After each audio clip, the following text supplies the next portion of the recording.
Social media પર અત્યારે એક નવી પાર્ટી ધૂમ મચાવી રહી છે. પાર્ટી છે કોકરોચ જનતા પાર્ટી. 10 મિલિયનથી વધુ લોકો આ ઇન્સ્ટાગ્રામ ચેનલમાં જોડાઈ ગયા છે, જે બીજેપીના સત્તાવાર ફોલોવર્સ કરતા પણ વધુ છે.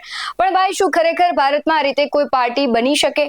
ના, આ માત્ર એક મીમ ટ્રેન્ડ છે. ભારતમાં અસલી રાજકીય પક્ષ બનાવવા માટે ભારતના ચૂંટણી પંચના કડક નિયમો પાળવા પડે છે.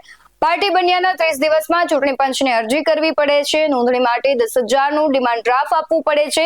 ઓછામાં ઓછા 100 સભ્યો હોવા જોઈએ અને બધા પાસે માન્ય વોટર આઈડી હોવું પણ ફરજિયાત છે. એટલું જ નહીં, પક્ષનું નામ નક્કી થયા પછી 2 રાષ્ટ્રીય અને સ્થાનિક 2 અખબારોમાં જાહેરાત આપીને જાહેર વાંધા પણ મંગાવવા પડે છે. સાથે જ પક્ષનું અલગ પાન કાર્ડ, બેંક ખાતું અને દેશના લોકશાહી પ્રત્યે વફાદારીનું લેખિત બંધારણ પણ બનાવવું પડે છે.